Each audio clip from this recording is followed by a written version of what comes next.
I'm gonna close, but I'm gonna close out over here because uh, uh it's gonna be a distraction. To who? I think for you, Why would this be a distraction? because see, watch.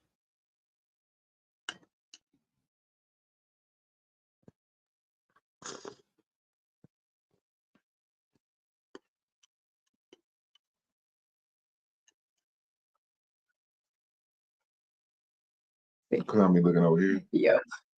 But this is how it's going. This is how it looks. So it don't look that bad. I'll just worry about the color. So I need to focus over here. Shit, man. I turned it right on off. Hello, good evening.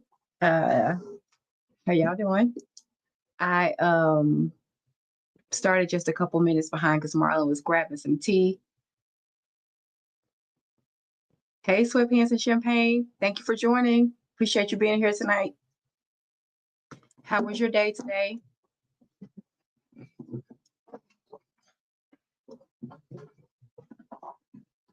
She said, hi, Evelyn's husband. Oh, what's up?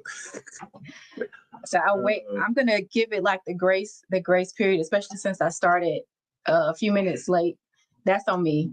I didn't communicate the start time to my spouse. So he was kind of taking his time because I didn't provide the time. I told you I was sorry. I already apologized. I'm sorry. When you say I was taking my time. Well, you were taking your time because you didn't know the time, is what I said. Ooh, I could tell it's gonna be one. It's gonna be one. But anyways, I'm gonna wait just a couple minutes because I definitely want to do a formal introduction of my husband to you all. What you say? I'm trying to see. I'm just trying to stay centered. So I'm oh. This is a really nice group though. The kids in the bed, man. I remember that. Hey Michelle, thank you for joining. We haven't even really got started good, and of course I started a couple minutes late. I apologize for that. I would want to give my husband a proper introduction, so just gonna wait maybe one more minute and then I'll get started. For those of you watching the replay, I started Beneath the Surface Conversations, which is what I call my lives. I call them that because I truly do prefer much deeper level conversations. I typically am not a surface level person. I tend to get to the matter pretty quickly in my life outside of the virtual arena. And so these types of lives, I feel you'll get to know me a little bit more just by the interaction alone, sure, but definitely by the topics and stuff I choose to share with you. So thank you for joining. I am new to StreamYard, but I watched a tutorial. So I think I learned how to do a couple things. So I'm going to try my best to navigate the desktop StreamYard and do all the things while I also engage and talk to you. There's a bit of a reminder before we get started that I'm just sharing, and in this instance, Marlon and I were just sharing our insights and perspectives, our own experiences associated with, things that we've been through in our lives, but it's not to be taken to be advice for you specifically, or to offer any type of counseling or therapy, although it might be very therapeutic for you.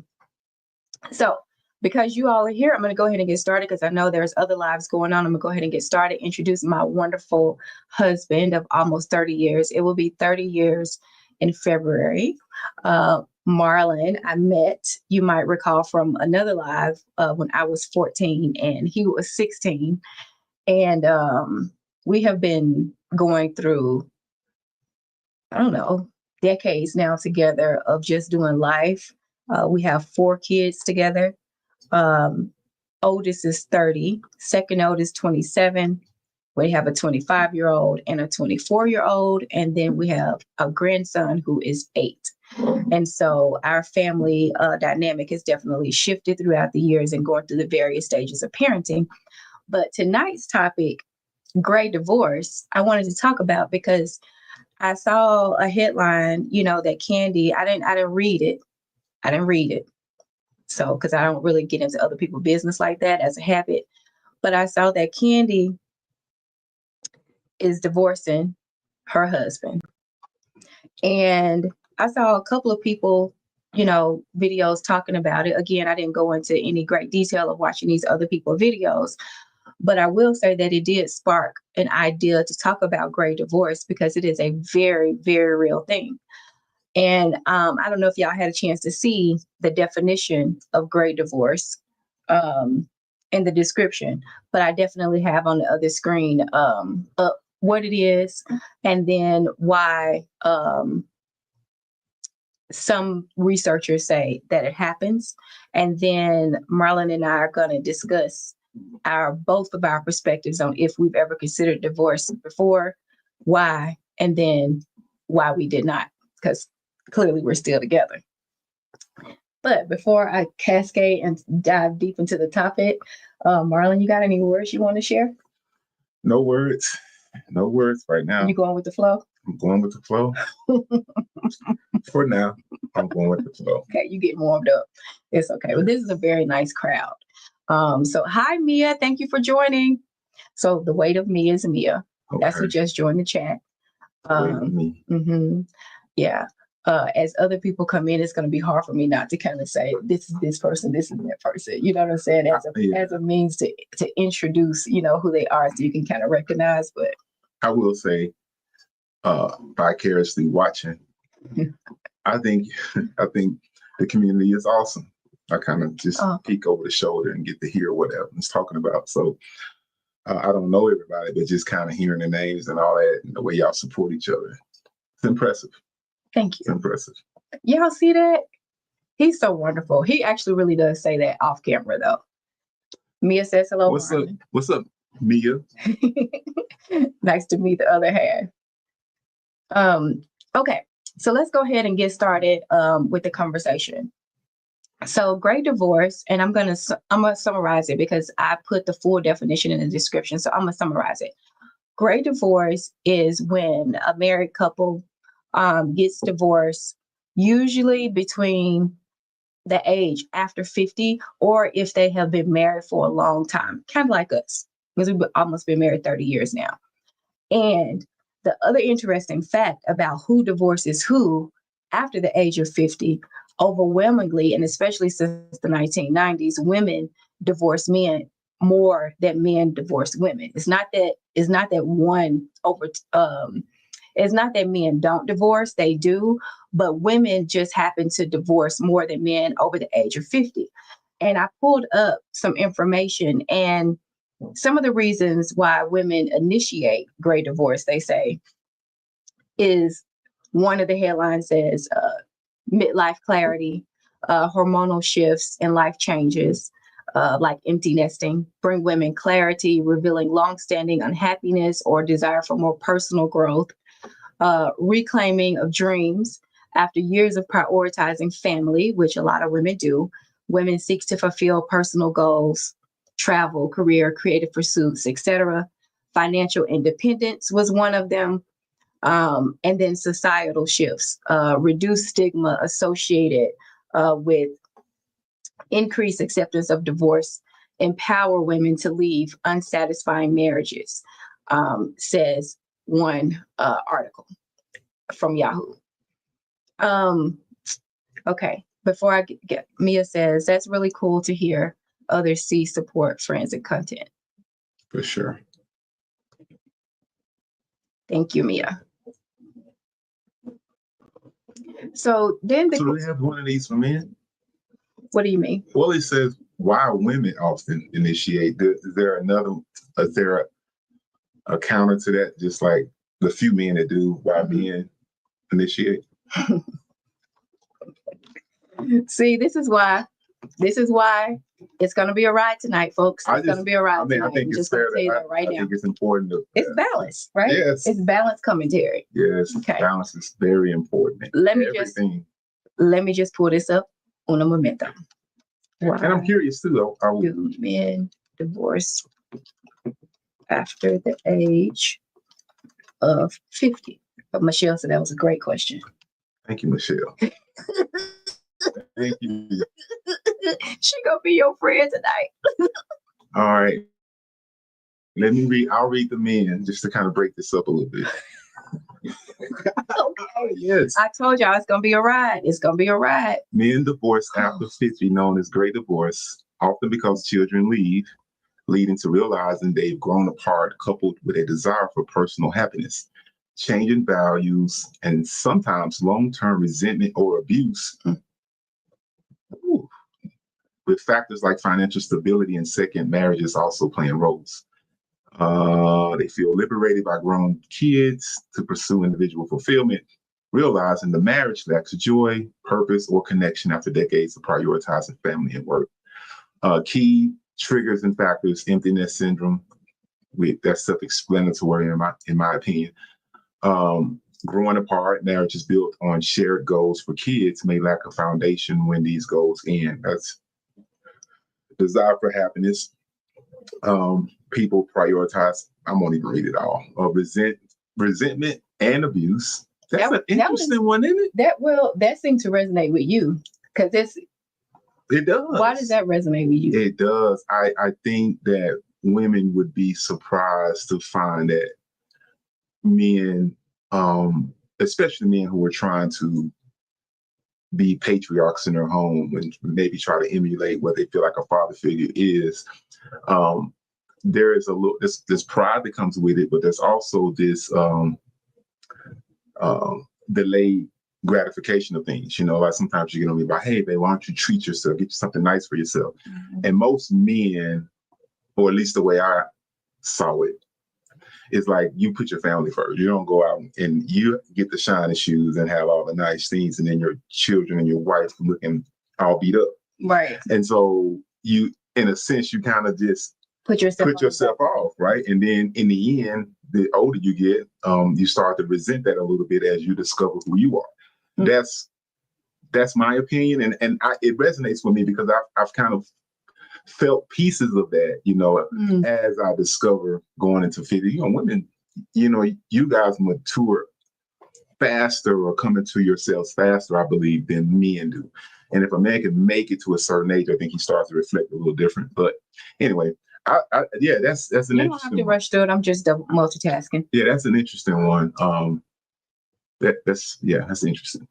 I think it is interesting, and we're going to be pretty much like extemporaneous in terms of our conversation because this is not scripted aside from just, you know, the topic itself.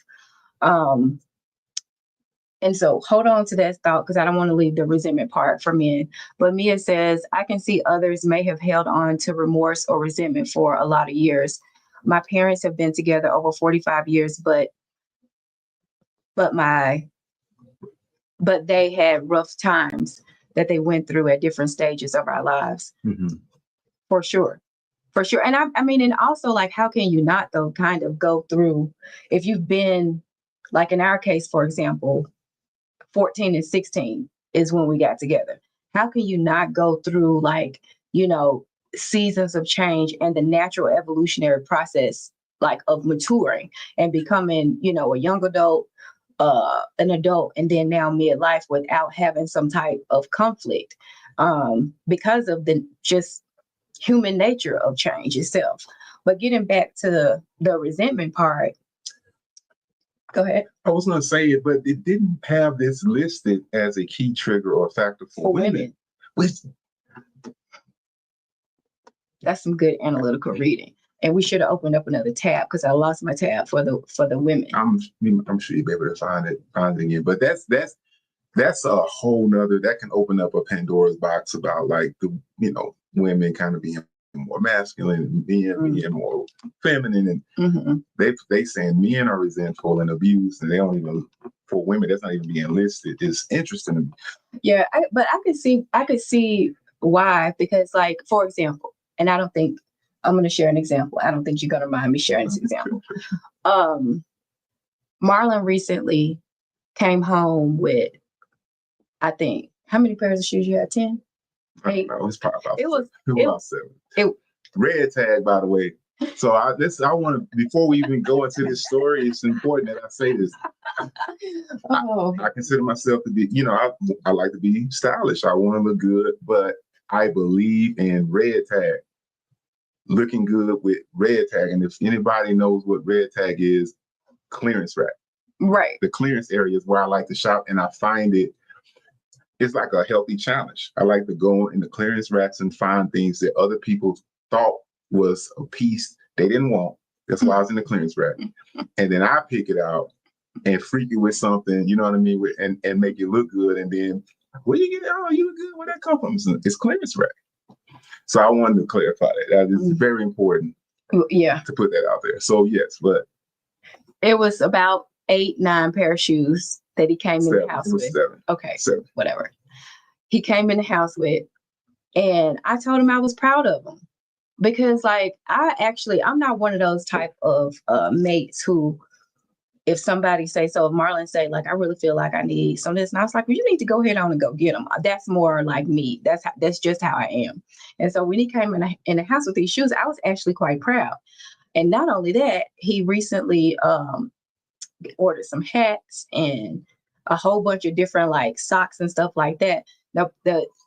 Here's my point to what I'm trying to say. Historically, Marlon hasn't done those types of things for himself. And it really, in recent years, and by recent years, I'm talking like maybe the last 2, has really, I've noticed you take a turn and try your best to focus on like prioritizing yourself. And to be honest with you, like from the outside looking in, I didn't actually know like that it was such a challenge, for him, because he did and does carry such a great weight of, providing for our family. And while I applaud and put his providership and protection on a very high level for our family, it never really crossed my mind that, he too could be experiencing, some feelings of resentment from, hell, I'm at the middle of life and I want to do more, or I want to discover more or start. I just never, if we hadn't had the hard conversations together, I just would have never thought that he was also going through that, because I was going through like my own resentment as well. Before we go on, let's see. Mia says, growing together or growing apart, resentment is a big issue, because going into counseling, they have a blame game back and forth, right? That's very good. That is correct.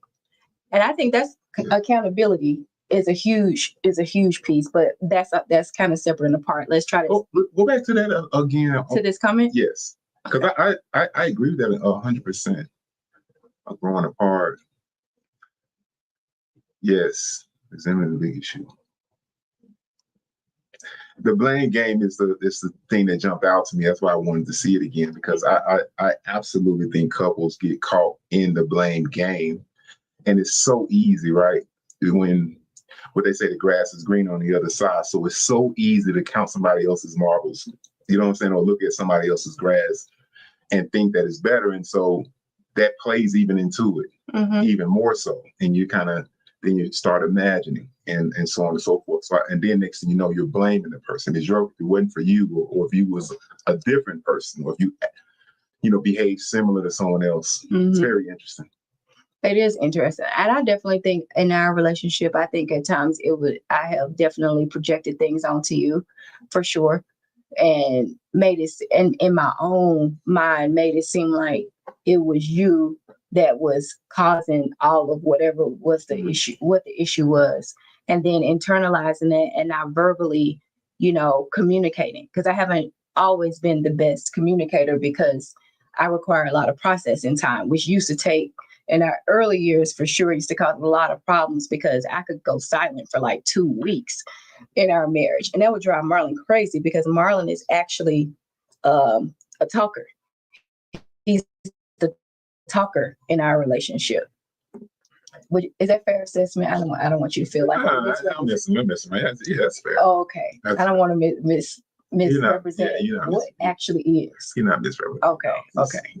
You're right. But yeah, so that used to cause us a lot of issues early on, and I'm definitely better than I ever have been at it. But typically, when we would have these little ruts, and we'll get to if we've ever considered divorce in a second, because that's like part B of the conversation. But I definitely Sorry, I'm getting a little warm. You know, you be warm, you be cold, you be warm, you be cold. You know what it is. Yeah, no, indeed, indeed, and it's okay. Okay, sorry about that. But yeah, but anyways, let me get back on topic because I feel like I went back in that one. Let's just move right on into to the second part, which is, have we considered divorce? And I would tell you, we have this game, and I don't get sponsored or anything for it, but I do like to share things that are helping us. I don't know if y'all familiar with the Skin Deep project. It was pretty popular on YouTube for a while, but they had these cards that are made, and they're conversational cards that have like questions on them to prompt deeper, meaningful conversation. And we don't get into a rut often, but when we do get into a rut, by rut, I mean like a standstill. I don't feel like fooling with you right now, and you don't feel like fooling with me. One of us will pull these out. And this is the one for long-term couples. And one of the questions that we pulled the last time we played this conversational game was back in, oh my goodness, maybe 3 months ago. Oh, I got it. I already had to put it out. And the card's like this, and then it has like a question on it. And so the question that I can't remember which one of us pulled it, but it was, when was the last time you considered ending our relationship, and why didn't you? And for the first time, Marlon said, yeah, I have considered it. And now me, I've considered it. This is not a proud moment of me saying it. I just want to be transparent. I have considered it multiple times, especially last summer. And I'll get into mine in a minute, but this is my guest tonight. So we're going to let my guest, my husband, go first. But the question is like, what was driving you thinking about it at that time? Well, for me, I never have thought about it up until recent years. And it's more about me than it is you. I think that over a period of time, sometimes I catch myself saying, man, the people around me, everybody's having bad relationships. Everybody got a pretty rough story about how they feel about marriage. Mm-hmm. And I'm tethered to you. I'm sold out. I'm just fully into it. And the ideal and the possibility of not being with you, and then thinking about who I would become. Like, because we got married so young, of course, I've done things, but there's other things that I haven't done to make sure that, well, maybe I should say other opportunities I hadn't pursued to just make sure that stability and structure and provision was available for the family. Mm-hmm. And getting close to 50, I'm like, man, who am I? Who do I want to be? What things do I want to change? And thinking about that always includes you. And so part of it, me even considering that, was kind of going through the process of saying, if you don't have Evelyn around, who would you become? And I have never thought about that. And it's a devastating thought, to the point where I'm not sure who that person would turn into. And so exploring that, start opening up the ideal of like, man, like, what would it be like? So it wasn't so much that I would initiate it, but if it happened to me, mm-hmm. not being with you, what would it be like? Mm-hmm. So I guess if now that I'm talking through it a little bit more, it wasn't about like initiating like I wanted to go, but it was accepting the idea of what if it comes to you. Mm. Who are you going to be? Who are you going to become? And then, because that created so much fear in me, almost wanting to just say, okay, let me just let go of that feeling and just say, you know what, if it comes, it comes. So what is that going to feel like? Yeah. And that's kind of what sparked me to say, yes, I've considered it, because I've considered it under that context of like, okay, if you come to me and like, I'm done, I mean, I'm almost 50 years old. I can't just fall apart, but I've never considered my life without you. So going down that journey, it was kind of a sad thing, but then I had to say, okay, yeah, I thought about it. And, you know, I'm trying to come to terms with the ideal of it that did come to me. What does that look like? And for me, it's something that I've never wanted to think about, but it's so realistic now because so many people are divorcing, right? And in fact, it's celebrated. It's celebrated and encouraged, mm-hmm. in a sense, right? Or it's described as being somewhat liberating, depending on what situation people are coming out of. Yeah. And so yeah, so knowing that you have thought about it when you asked that question in this rut, or that day, for me it was kind of like, okay, yeah, I thought about it, but not in the initiating part, more so in if they come at knocking at my door, what you gonna do? You know what I'm saying? Like, who are you? That can't be an excuse to not be a great person or continue to move forward in my life, but it's also traumatizing and devastating, and it brings on so many other things that I don't think about, and I don't really care to think about, but it's a reality. So yeah, I thought about it in that context, and I didn't really like it, but it's so many people that I know who have gone through unexpected divorces, sometimes expected, and I don't know if I like what I see. I know some people feel like they're happy, but I don't. Sometimes I feel bad for them because the people that I know who I really care about, I always get a sense of sadness still. Even though they may move on and do certain things, it's still kind of like in some cases. I know that's not all the time, but I feel that sometimes. Well, I mean, but it is the end of something which, prompts the grief, the grief elements, you know what I'm saying, associated with loss. So I definitely could see, and of course we have the same and similar friend group. So I definitely sense the same thing in terms of the sadness. Excuse me. I think for me, the reason why I was considering it, honestly, I feel like it had a lot to do with these hormonal changes, to be honest with you. Last summer, I didn't know what the heck was going on with me. Like, I think I talked about it on one of my videos, but this was before I met all of you in the GLP-1 community. But I remember like feeling so angry, like a lot. Like, I mean, like wanting to bust. I put me in the ring. I mean, like that's how it like an overwhelming feeling of anger where I really wanted to like physically fight. And then it was like, I ain't gotta not physically fight you, but anybody, I'm saying. Anybody in my path. That's the feeling that I felt. And I didn't feel like I could control it. I didn't feel like it was not me. You know what I'm saying? Like I didn't feel like myself. The feelings were real, but at the same time, I didn't feel like myself. And also I remember, crying. I'm not a crier naturally. I mean, I do cry, but I'm not a crier. You know what I mean? And I remember feeling like that. And then that's actually when I started really digging into like the hormone replacement therapy stuff, because I was like, what is going on with me? Like, I feel like I'm losing my mind right now. And one of the things on the list for women who divorce after the age of 50 is hormonal. It is absolutely hormonal. Hi, Felicia. And so one of the things that I've been transparent with my audience about is that I am on hormone replacement therapy to just make sure that, you know what I'm saying, my hormones are balanced, because it can trigger cognitive function.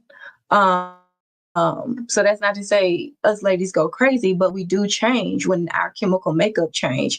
And I will tell you that in taking the hormone replacement therapy that I'm on, it definitely has helped to balance that. But then there were some other things too. It was, I'm sick and tired of picking up ball socks, next to the basket, and the basket ain't even full. I'm tired of that mess. I'm tired of having to I'm saying the things that I would rehearse in my head that was like conjuring up this whole idea. And then right around that time too, this is why I say it was popular about the divorces. There were certain YouTube clips that would just keep popping up in my feed about, women leaving their husbands after 20, 30 years, and, how relieved they were to be out the relationship and being on their own. And similar to what the article was saying that I was sharing with y'all at the beginning, of the live. And I was like, well, hell, I want to feel good, too. I want to do what I want to do, and not have to consult. And all marriages are different. Again, I got the ticker going at the bottom. We are not therapists or counselors. We're just sharing our own personal experience with you. But I really began to feel that. But here's the key. because I always like to provide like key insights and stuff for the audience. Be careful what you let in to yourself, whether it's listening, whether it's watching, whether it's reading. You have to be careful, because where energy and focus goes, you're going to create that thing eventually. So I would be watching these videos with these other women talking about, how happy they are, because they left their husbands. Now, some, rightfully so, clearly abuse, things of that nature, sure. But in my particular case, when I was thinking about divorce, it had nothing to do with those other things. Like, we had already overcome infidelity, decades ago. So that was not one of them. Finances was not one of them. You know what I'm saying? It was just truly like the discontentment associated with really what I can look back now and say minuscule things that were actually absolutely within my control. But you couple that with the hormonal changes, and it was just a ball of mess, honestly, and not really knowing how to say something that I've never experienced, because it ain't like they prep you for perimenopause or menopause. You know what I'm saying? It's not like, our grandparents or parents prepped us for like this second stage of life. It's kind of like, you in it now, so you're going to figure it out. And there were different times too, though, right? So for sure, it was much more of enduring, right? Everybody just endured. Mm-hmm. And there wasn't access to as much information, and it wasn't as much access to lifestyle. You know what I mean? Even with YouTube and the internet, like, you can explore different lifestyles from the seat of your home and start imagining things you want to do for yourself. So back in the day, it felt like people just suffered through and did what they had to do or whatever. Yeah, no, and that's a deal breaker for me. And I think I've shared that with y'all before. One thing I will not do is I'm not just going to be married just for the sake of saying I've been married for 30, 40, 50 years and then be looking all can't smile, I'm not doing that. I just think life is so much grander than that. And I want to do it with you. And I'll get to how I got to that conclusion in a second. But let me go back because we have some comments. Okay, so this first one, and I'm sorry, it's out of order. I see I missed a couple. More people need to feel supported, stand with their partners, and making things work. I think attitudes would be more towards staying together if more people supported it. I'd absolutely agree. Yeah, I do too. Go ahead. No, well, go ahead. I'm sorry. No, apologies needed. I was just going to say that I fully agree with that. I think that, and this is honestly one of the reasons why I wanted Marlon and I to come and talk about it, like, just openly, because a lot of times when you're going through things, you're not sharing those things with your friend group.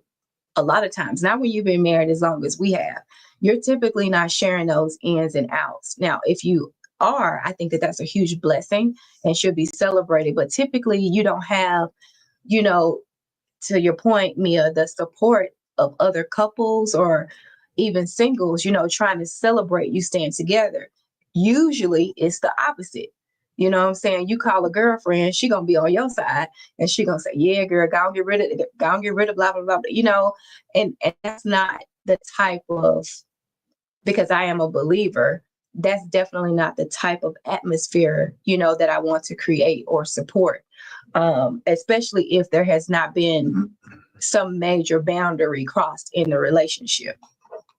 Okay, let's see here. Excuse me. Felicia says, yes, the thought of who you are without your partner is hard thought. She's talking about you. Mm-hmm.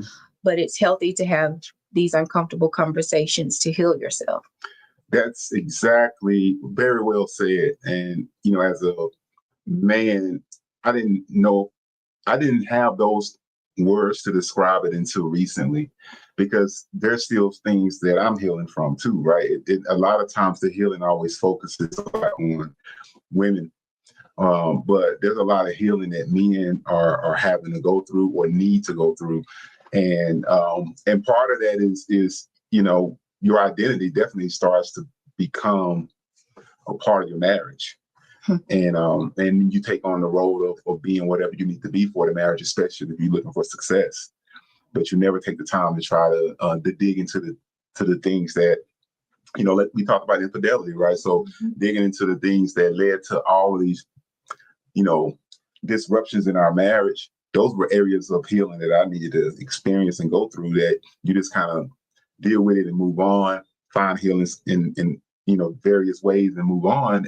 And yes, it's been successful and we've been able to rebuild, but there's still things I'm digging into of myself and things I've experienced and seen that are, childhood stuff and so on and so forth, that needs to be healed. And that has nothing to do with Evelyn. That's mine to figure out. That's for me to sort. Not like she can't be a part of the healing. I'm saying it's mine because I have to own that, right? And that's part of having your own wholeness, so that you can be whole with somebody else. That was good. It's true. That was good. And Marlon says this often, and that is, it's not 50-50, it's 100-100 showing up for each other. Marlon does not complete me. I'm complete. I don't complete Marlon. Marlon is complete. And I think that there was this notion, especially growing up, I mean, it was on cards and everything, you know what I'm saying, where this other person completes you, you know what I'm saying, and making it sound so romantic. And it's so backwards, which is why one of the reasons why I'm very heavily, and those of you who watch my videos regularly know that I'm prioritizing myself in this season. But in prioritizing myself is not devoid of the persons that I'm closest to. Absolutely not. It's inclusive of them, but including Marlon. But at the end of the day, I have to be 100%. I have to give from a place of abundance. And if I'm not doing the things that give me abundance, whether that's, powerlifting, whether that's, my diet, being on these GLP-1s, whether that's quiet time, whatever that looks like for me, whatever that looks like for you, the onus is on us to do those steps so that we can show up better for one another. For sure. Okay, let's get some more comments. Yes, hormonal imbalances cause cognitive and behavioral issues. 1,000%. I absolutely experienced that last summer. And I was like, what in the world? Because it seemed like it came out of nowhere. Like I was fine. And it just seemed like it came out of nowhere. And I don't have the type of relationship with my mom that I talk to her about these sorts of things. And so I'm more of the researcher, you know what I'm saying? So I'll go to start, I'll do YouTube videos, I'll do research literally like on the internet, research on the internet in order to find out. And I'm really blessed that I have a primary care doctor who offers essentially wraparound services, is what I'm calling it, for functional health and wellness, as well as, my normal physical checkups and stuff. But I'm a huge believer in hormone replacement therapy through the right channels, because I know it's a lot of misconceptions out there about it. Let's see here. Shayna, her channel name is Sweatpants and Champagne, Gotcha. Which I absolutely love, because Gotcha. I love a good glass of champagne. Gotcha. But her name is Shayna. So Shayna says, I'm so happy to learn from all you ladies about my next stage of life. Girl, we all learning from each other, straight up. For sure. Regardless of age, we all learning from each other. Okay, let's see. Absolutely. Sorry about that. Felicia says, yes, we need to watch what we consume for sure. And I've seen videos of those same women who leave their husbands years later are miserable. See what I'm saying? Okay, so I'm going to keep it on this one for a second. So let me talk about my perspective of like why I chose to stay. I really started thinking, because a divorce, when you've been together as long as we have, it's a lot at stake.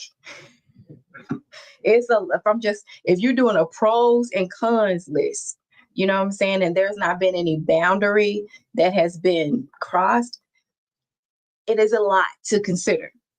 One of the things I considered is our friendship. That's one of the first things I consider. And I'm like, Marlon is my best friend. Like, this my dude. You know what I'm saying? Like, you don't be wanting to come on my lives too much. You don't. And that's okay. I do feel like we're better together, but that's okay. But this is my dude. You know what I'm saying? Like, he knows everything about me than anybody else on the face of the planet. I don't have a best friend that knows more than what he knows about me. So that was one consideration. How you gonna get that? without putting, do you see how many years it took to even, get to this point? And we were fast friends, I think, when we first met back in high school anyway. Fast friends and some most, But you get what I'm saying. We talked on it. Yeah, we were. So fast friends, and I didn't want to lose that. I did not want to lose that.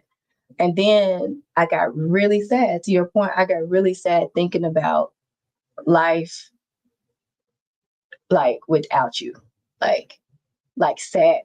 Like if I couldn't, like some of the inside jokes, you know what I'm saying? Somebody else, I gotta coach somebody else ass on the inside jokes.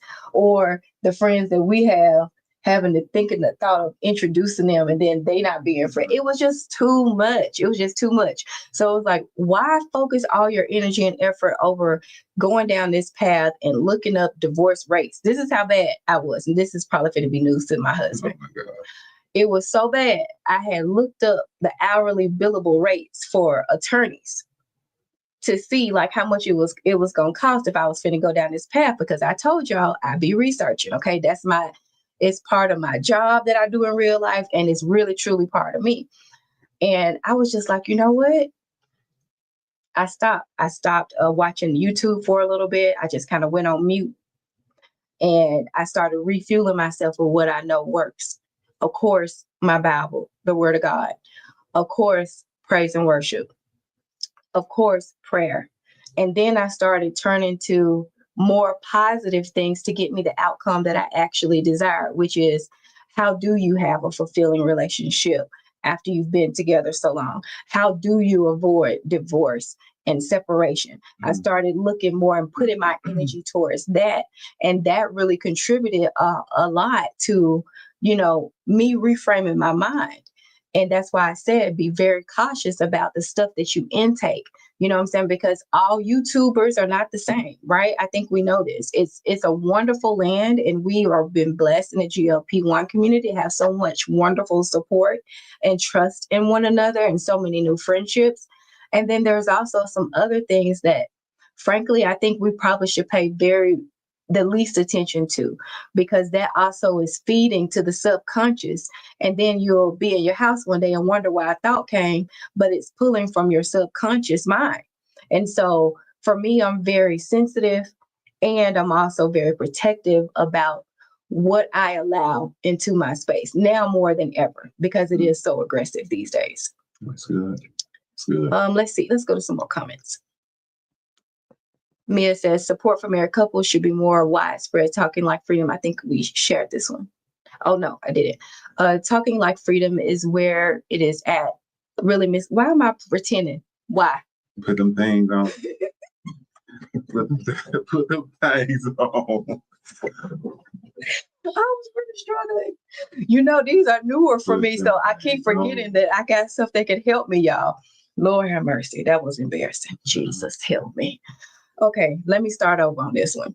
Support for married couples should be more wide. I can actually see. Support for married couples should be more widespread. Talking Like Freedom is where it's at is really misleading, because life isn't great alone. Having a partner brings another level of personal growth. I want That's a good one.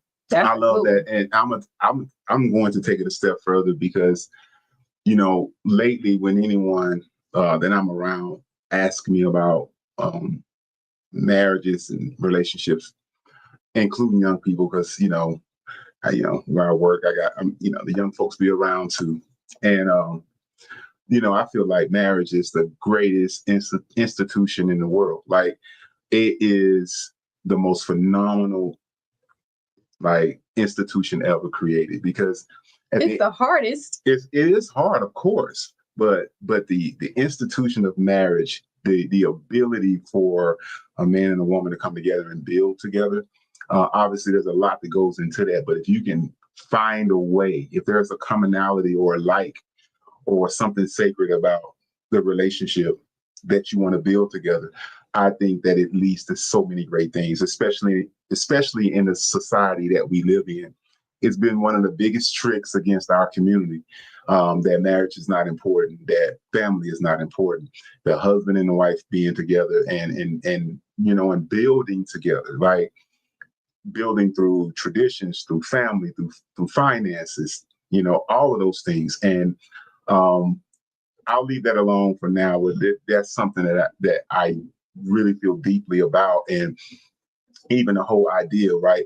After you think about it, when you spend 30, 40, and I'm not saying this against anyone, I'm just speaking out loud, that, you know, you spend 30, 40 years doing your own thing. And then I spend 30, 40 years doing my own thing, 50 years doing my own thing, and double degrees, professional, got everything I want.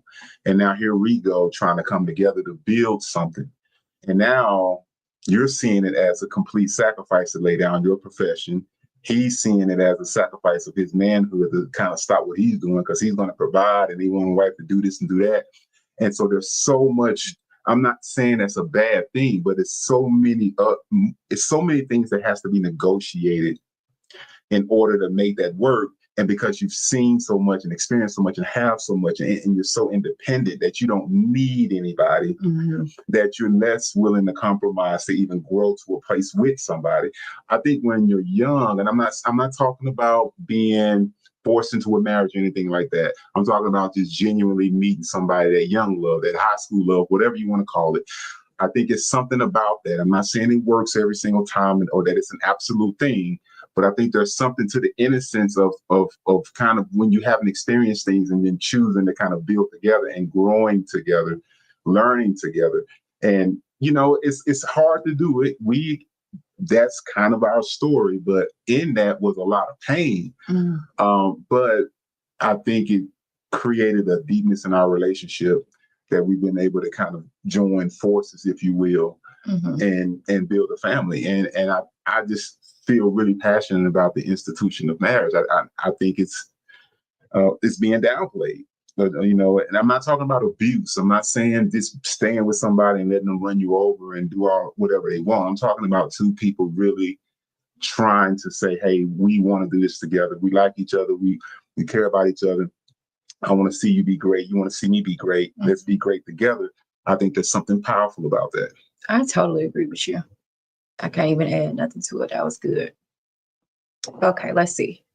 We're a little bit behind on our comments, though. See the talker right here? Yeah. Shayna says, referring back to Felicia, that's what I find also. They are happy for a short term and then always looking for a man. Well, no argument on that part. And they do be looking. But why they be looking at the married man is my question. Get your own. Get your own. Okay. Evelyn, I understand that women stand by other women when they are considering divorce at Marlin. So question for you. Do men have the same type of conversations? I do. I don't have a large circle of people that I deal with for sure. But the few people that I do have relationships with, I have had conversations like that. And I have supported, other men, as they've gone through divorce. But I always take the angle of thinking through it about what do you need to do to kind of find wholeness within yourself. You know what I mean? So any support that I've given a man around divorce has been around what do you need to take from this and how do you grow so that if you choose to be with someone else again, you have a wholeness about you, right? And I think that's important. And so yes, I have definitely supported men who have considered and have had the same type of conversation around divorce. But to your point, it's not something that happens often, and these are intimate, like people in my small circle who we've talked like this about this topic. Thank you for the question, Shayna. Yeah, that's a great question. Okay, let's see. Thank you. Okay, we have other people joining chat. Let me say hello before I get to Mia's coming up here. Hey, Kim J, welcome. Hey, twin, welcome. I'll get to y'all's comments in just a second. Okay, so Mia says, it's not about completing someone. I feel it's about complimenting. That's right. Mia, right? Mia coming with the core. For real, she lost so much weight. Yes. How much? Mia, what was your last total number for weight loss? If you put it in the chat, just so I can tell Marlon, because I don't want to misquote, but it's a lot. Man, congratulations. It takes courage, determination, and everything else to do that. But she coming with the hardcore comments tonight. She says, I feel it's about complimenting your partner, bringing out the best of the other person in the relationship. Agreed. Totally agree. Agreed. I say hello to Kim. Kim J, she says hello to you. What's up, Kim J? Kim J is the one who says yes, yes. Okay. First lady. I have to always, I'm having to like tell him, he knows, like, because he can hear y'all in the background sometimes. So I have to tell him, like, coach him on who y'all are. That's funny. All right. Okay, so this Miss Toy, she the one who sent me the skirt. Okay. And we call each other twin because she looks wonderful in the skirt, by the way. I told you, Miss Toy. We call each other twin in the GLP-1 community because we have very similar body makeup. Okay. Yeah. Okay. I'm so glad you're here. I'm so glad you're here too.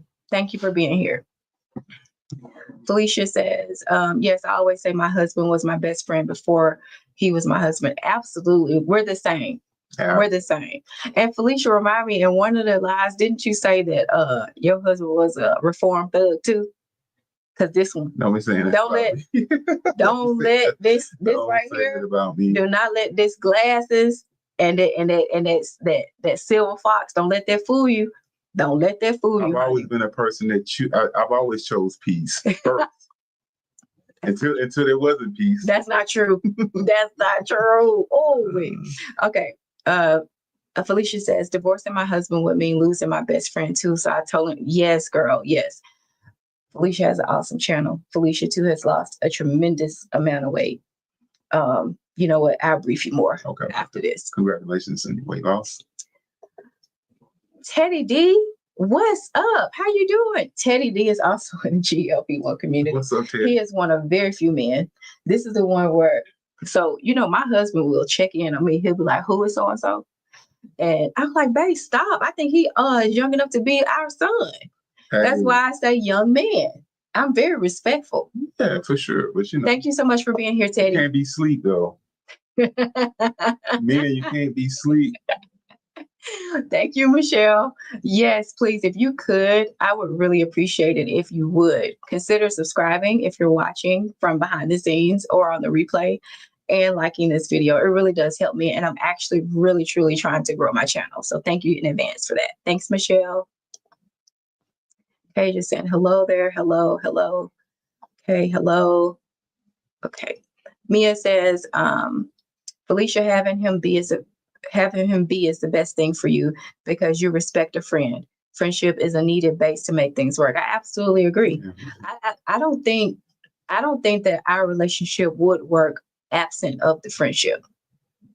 And we both acknowledge we need to work more on the romance piece for us. But I will say one of the key ingredients to, I would say, a successful, not perfect, but a successful relationship for us has definitely been like our friendship.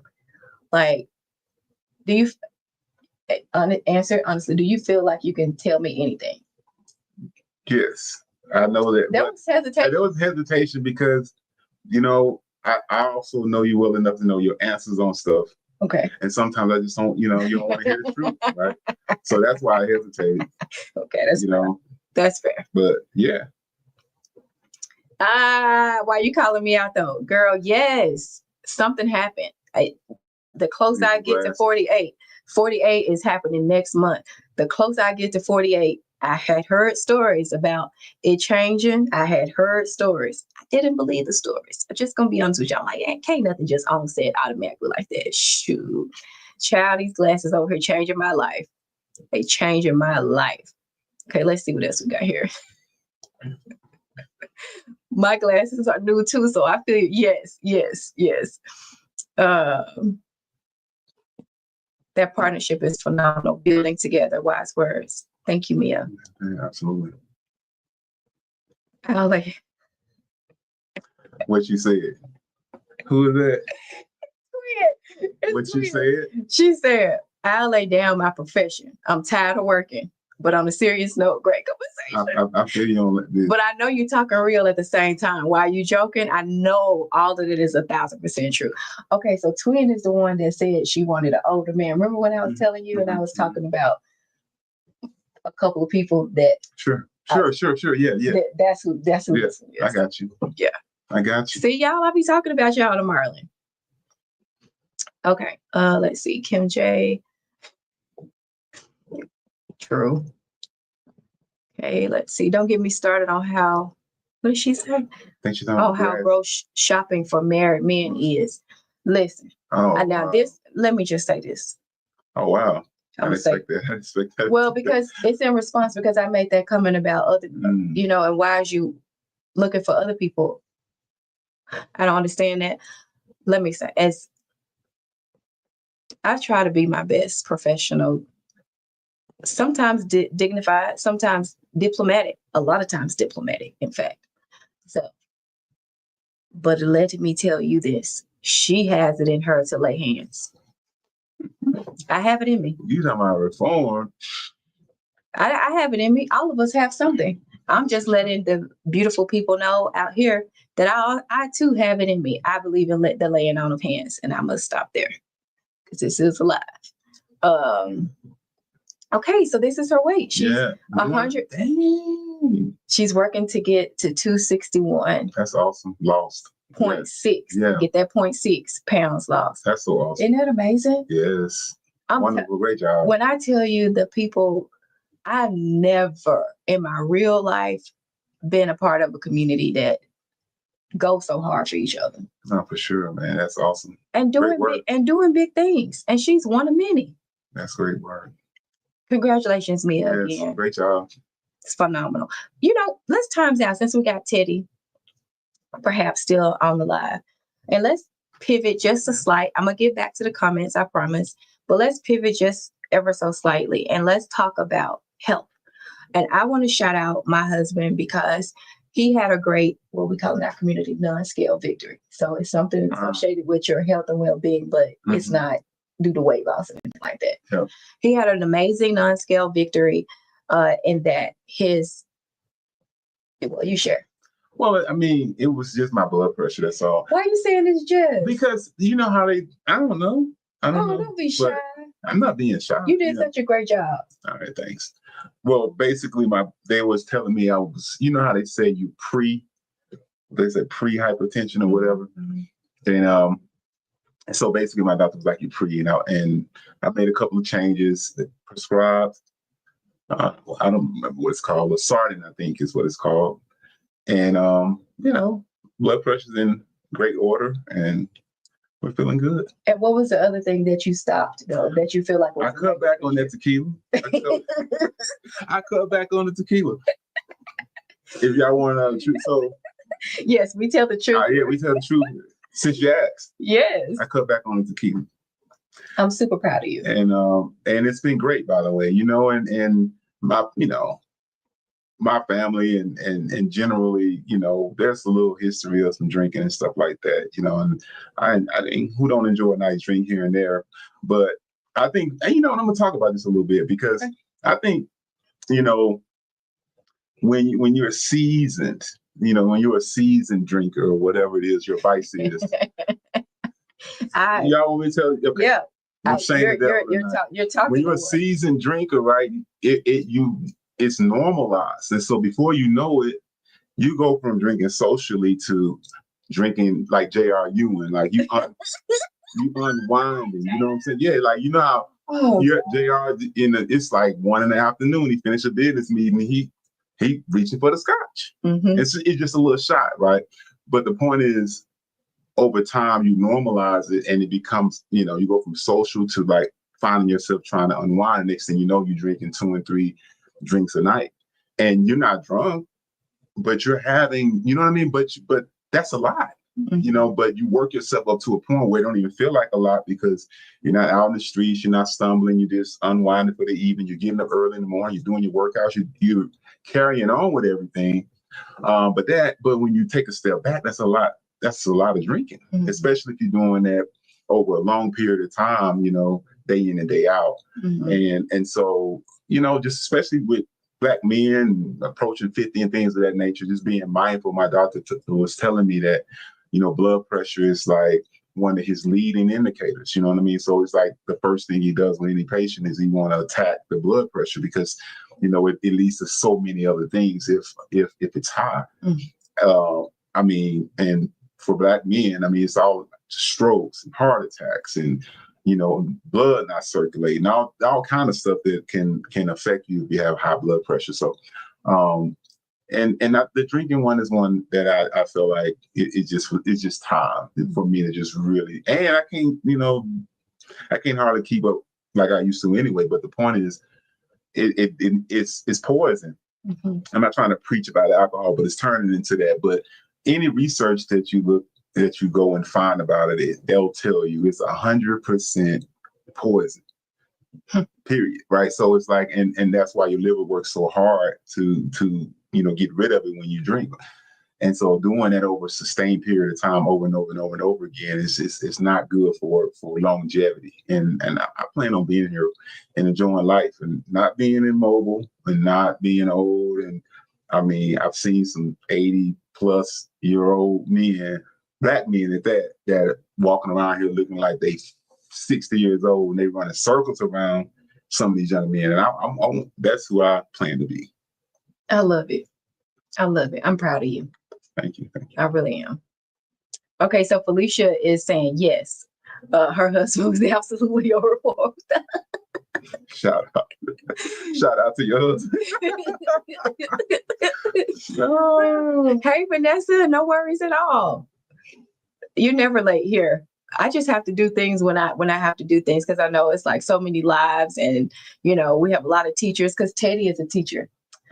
Teddy, if you're still here, what grade do you teach? I know you teach I think you teach the littles, but we have a lot of teachers in the community. So of course, when school gets out, the teachers who are YouTube creators, their content be like, boom, boom, boom. I got you. So it's going to be busy this holiday season. So no worries, Vanessa. I'm glad that you're here. Thank you for stopping by. Yeah, shout out, Vanessa. Okay. Kim J says, gotta stay woke. But yes, the men that are in our community are very respectful to us and our husbands. That's a fact. That's what's up. Good job, fellas. She's just saying hi. Kim J, it was so funny. I know you and your husband probably really funny, especially as funny as you. I bet you so too. I think so too, Bia.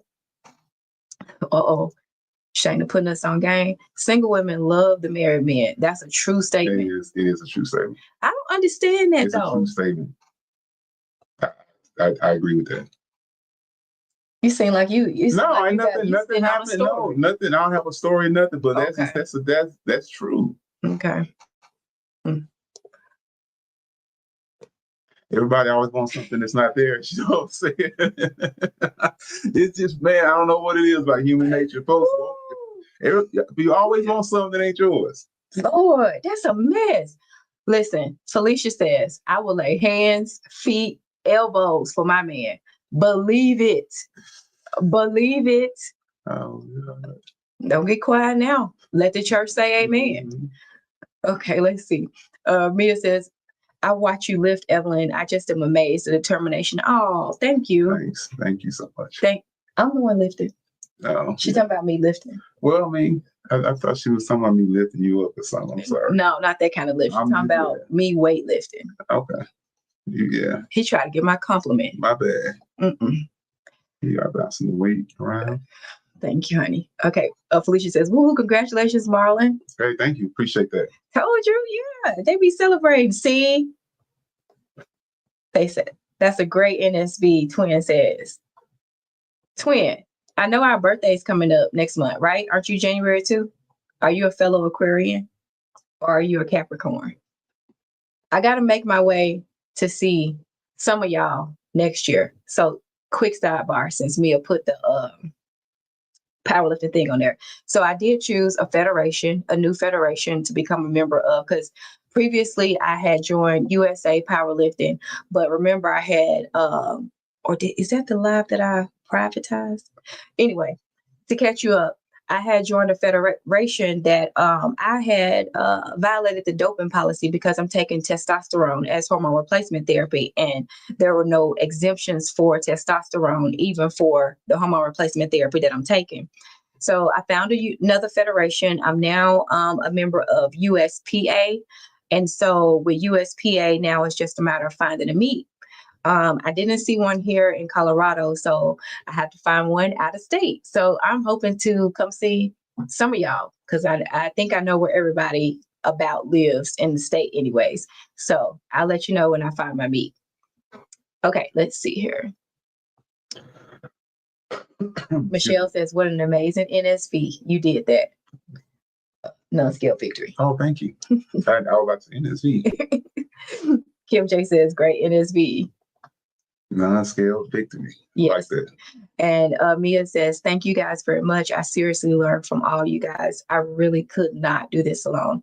I also am in recovery and have not drank in 3 years. And man, shout out to you. Yes. That's such a great job. Yes. Such a great job. And you feel better too. You do. Every Great now and job. then I still be wanting to drink. Sometimes I did confess to them that I had a tequila and water and stuff over Christmas, in the fizzy water, and I had a glass of wine or two, to be honest with you. And so I'm still working on cutting completely out. Well, I didn't say I was. I mean, I'm still working on cutting completely out too. Okay, let's keep it 1,000. But we've cut back dramatically. Yeah. Oh, listen, we was drinking so much because we had cut back dramatically. We had the 2020 situation. Oh, COVID! My gosh. Certain words you don't say. Oh, my bad. My bad. No, I wouldn't just say it. I didn't. Okay, man. I'm not okay. So we had the 2020 situation, and me and this, we was going in. When I tell you, I know the world was falling apart, but over here, we was making who could make the best cocktail kind of thing was going on over here. We was buying the most premium top shelf because you weren't going anywhere, so you had all this money. You know what I'm saying? The restaurants was closed, so we was over here, had our music up in the kitchen. You don't understand. And frankly, I consumed craft beer like a whole grown man, a whole 5'11", 200 plus pound. I could drink a man under the bus and still stand straight. Am I lying? Am I lying? No. See, I'm just being honest with you. But here's what I will say. I know that was a very big contributor to my weight gain. And why I couldn't lose, even while I was lifting, even while I was still doing, at that time I was doing a whole bunch of cardio and I still wasn't able to lose the weight. Yeah, because the alcohol the truth is making you hold on to stuff. The lifestyle is everything, right? The lifestyle is everything. Like even when you lose the weight, you work out, whatever it is, it's the lifestyle that really sustains it. So if the mind don't change with it, anyway. No, that's facts. Yeah. I'm just multitasking. No, you good.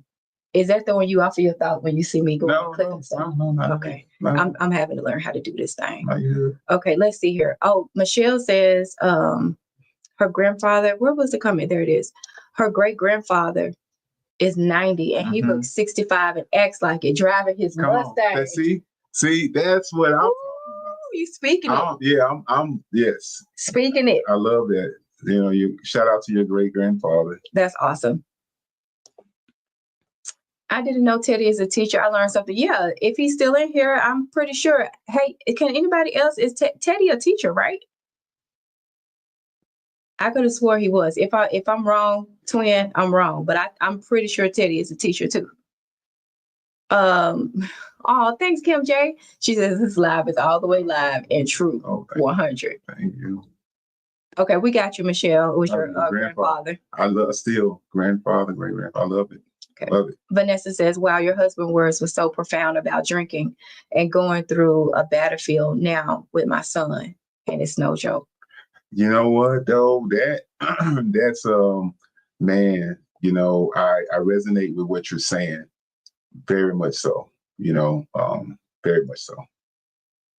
That hit. Yeah, no, I resonate with that, without saying too much. I feel that for sure. And, and I don't think people understand that we all respond differently to these substances. Like for some people, you can drink it and you can just stop, or you can moderate. It's no problem. And for other people, it's like I don't know, that the way their body respond to it is, it's like, man, when they get started, they can't stop. And it's other substances that are like that as well. And people who've gone through addiction, and people who know, if you know someone who's gone through addiction, or someone who has overcome addiction, they'll tell you about it. It's a serious deal. So I respect anyone who has battled that and have overcome it, and anyone that's taking steps to try to create better balance in their life. I think balance is important. It's hard when you're younger too, and depending on what the situation is and stuff. One of our young adults, 'cause I'm on the live, so I just, I got to be extra careful, y'all. One of our young adults had some situations that happened last year where the legal authorities was involved. And it had to do, with alcohol, and we had to have some real family conversations, about the history, and for example, I have a family member, a sibling who is an alcoholic, but been sober now for 7 years, and is one of the coaches for AA in Arizona, and but alcohol doesn't impact me the same way it does this particular family member.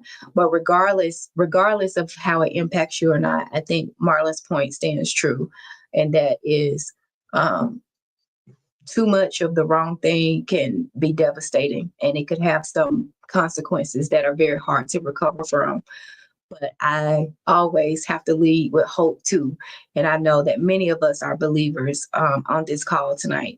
And so, Vanessa, for your son, as a mom and father who have gone through things with our own adult children, without putting a business out in the street, and continue to go through things with them and showing them and guiding them. We know that it's not easy, but I'm just praying that God's grace gets you through it, and that there is a path that's laid before you and your family that opens up the proper resources, support, and everything that's needed in order for there to be deliverance in that situation. Yes, so be it. Okay. It's always important to take time out for important matters. And y'all mean so much to me, and I really appreciate y'all being here. That's so, yes. So twin, I got you. You're one of my considerations for next year. She in Detroit. Mm-hmm. Detroit Lions. She had a cute outfit, Detroit Lions outfit. But that's probably too big for you now. Detroit. Oh, so maybe we can go, and you can go visit them, and I can go do my meet, and I can visit twin. Maybe. I'll keep you posted, twin. Thanks, Kim J. She says y'all too cute, better together. Oh, thank you. Mia says Miss Toys, everything falls into okay. Just come and stay with each other. It's cold. Yeah, but you know what though? I think because of where y'all situated, Miss Toy, I think that y'all's weather actually feels colder. Because I'm in a drier climate. You would think that the drier climate doesn't have a lot to do with it, but I know I've gone to Memphis in the winter, and because of the increased humidity in the air, it feels way colder at the same temperature that it would be here in Denver because of the dryness. And I'm not an expert in it. I just know that when I go back east of the Mississippi, it'd be cold. And I think it has a lot to do with the humidity and us being in a dry climate. Amen. Amen, Kim J. Yes. Mia says, I do think married couples need support just like singles do. If you surround yourself with like-minded people, then I believe you stay focused on staying together. 1,000%. 1,000%. But can I just tell you though that the majority of the people who we were really close to, they did end up getting divorced. Yeah, but look, there's not too many of them around, and then it's the awkwardness of when they get the new person. Is the new person gonna fit into, you know what I'm saying? It's strange. Well, it's strange. The truth, man, this. Okay. We live though, so no, I'm not. Be mindful of what you say. I don't have to put nobody out there, like. But what's not going to work is not going to work. You know what I mean? So even if it's a situation where somebody is not serious and they playing, couple,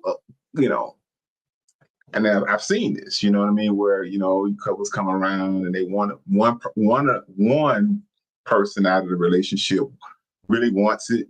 Another person already got their head and feet and everything else out the door, but they playing along, pretending like some kind of way that, and they come in and they trying to, get together as couples. But in that kind of situation, it don't really matter. That person's already gone, they're just playing along. And so, but in a healthy situation, you're absolutely right. Couples need support.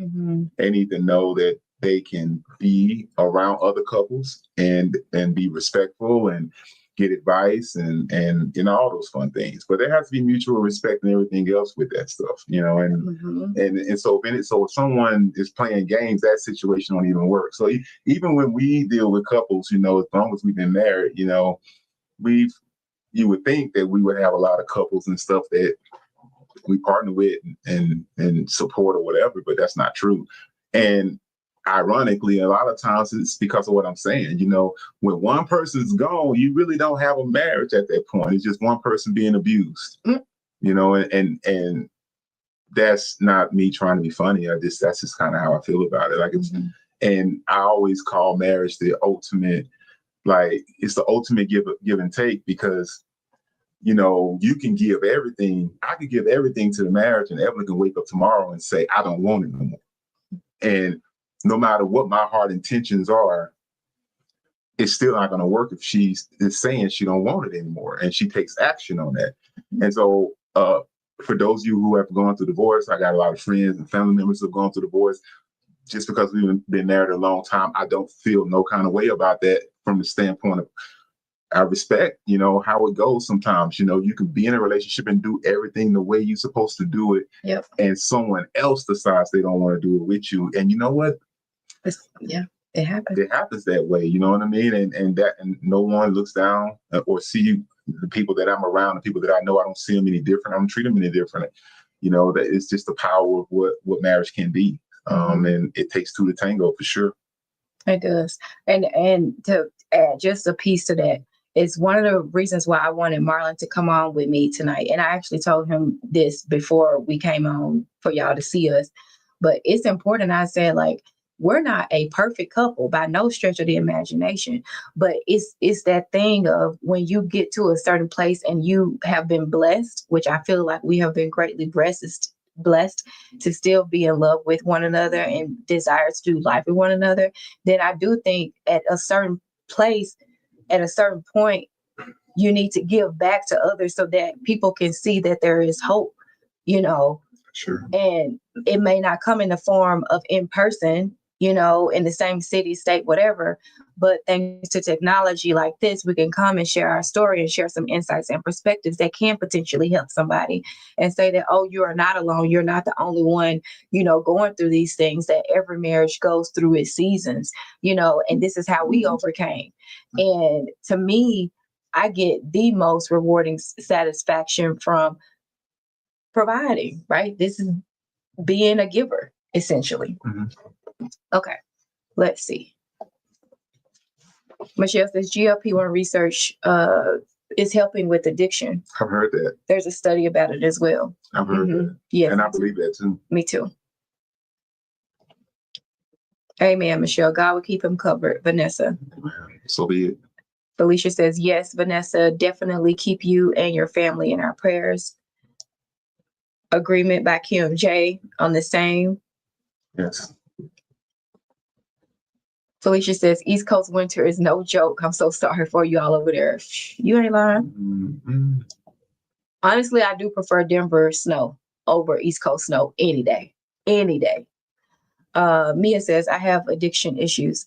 Obviously, being in recovery, Zepbound does help to a degree, stacked with the other things to help me not use substances. That's awesome. That Good is job. awesome. Keep up the good work. Yes. Be encouraged. It's beautiful. Thank you so much, Michelle. I really appreciate you reminding everybody to thumbs up and subscribe. Felicia says, I've had conversations with my husband about if we weren't together and we had new partners, where are our boundaries? We never plan to divorce, but it's better to be prepared. That's so good. Yeah, that's a great question. So let me read it. It's not a question, it's a statement. It's not. We laughing because it's an inside. I had a conversation with my husband about if we weren't together and we had new partners, where are our boundaries? You know? Okay. That's so bad. Do you want to tell, or we gonna leave it? Whatever. I mean, I'm still, I feel like I'm still trying to make, I'm ashamed. Yeah, I don't. Yeah, man, that's good. You can tell it. I'm comfortable with you telling it. I mean, I'll let you tell it. You want me to tell it? I don't know what it. Oh my God.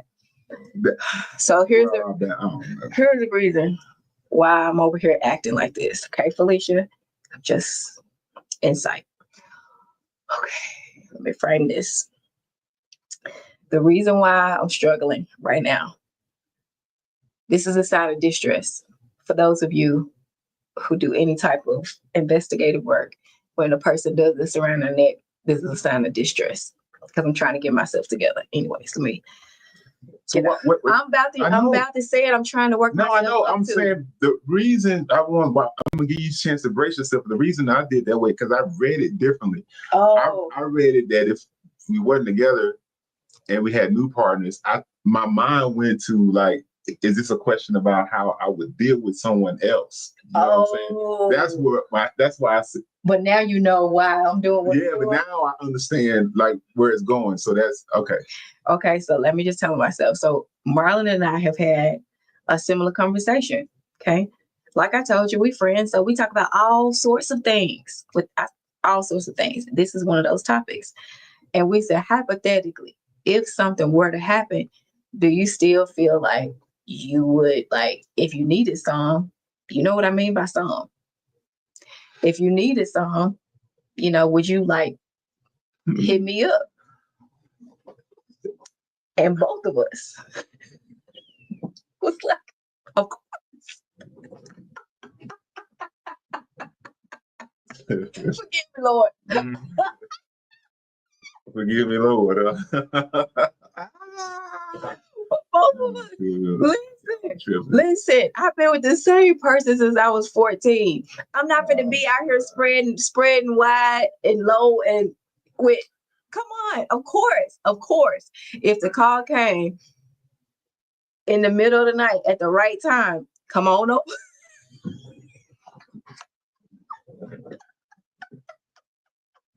Come on over to me. Come on over to my place. Oh my gosh. See, you know what? Because it's the 7:56. We need to get off. All right, let's move. Let's keep it moving. Okay. I'm going to get through the comments and we're going to get off. Because see, when I get like this, it's not good. Okay, let's go. Okay. Vanessa says, as a piece of advice, it's not your fault and you can't save your son. You can be there and just know they don't even know why they do what they do. Addiction doesn't make sense or have reason. That's right.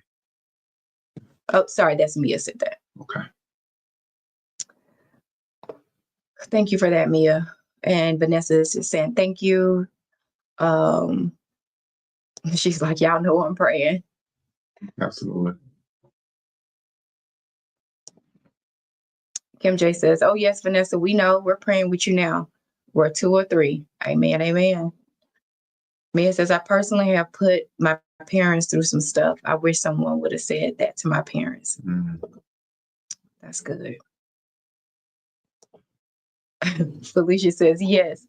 My husband says, look, if we divorce, you still have access. Yeah, that don't stop nothing, okay? Come on up when you feel like it. How do you feel like it? Kim, but it's funny. Kim J says, yes, ma'am. Shayna says, you a mess. I am, honey. I am. That was so No, great. that's fine. It's messed up though because we have talked about like well, what maybe not in that as much in that context, but what would happen, if we both went our separate ways. And I'm just telling you right now, I done did everything that one can do in a marriage, right? They got kids, home together, do all of it. So really, after if something was to happen, I just don't see. I just have a hard time imagining that I would get married again. I would have and dating would just be very difficult because now I'm at a point now I know what I want, I know what I don't want. So you sit down, you ain't talking right. I'm just like, look, it ain't working out. Finish your dinner, go on about your business. I just can't imagine even wanting to be married again from that standpoint. And I think it would be difficult, as far as how I would approach folks and stuff like that. So that would open up the door for you to come on over to my spot. That's funny. All right. Oh gosh. Well, this has been so fun. I want to just say thank you so much for joining. My spouse and I, Marlon and I, have really, really, really appreciated the conversation tonight. I don't know when this beautiful man is going to come back and be on another live, but maybe we might be back before the year's out. Who knows? And I want to wish you all a great weekend. I'm sure I will see several of you tomorrow and Sunday between the different lives that come up in the comment section. I appreciate your support so very much. Please don't forget to like and subscribe on your way out. I want everybody to have a good evening. I know it's late on the East Coast. Thank you, twin. Felicia says to you, babe, my husband always says, let me go back up. I'm not doing this all over again with someone else. I'm not either. They would only get 30% of him. But I'm gonna let you know up front. Like I'm just gonna be like, look, this is what it is. Okay, everybody's saying thank you and good night. Okay, love you too. Love you too. Good night, guys. Have a good night. We'll see you next time. Remember, the future you is waiting on you. Good night, y'all. Night.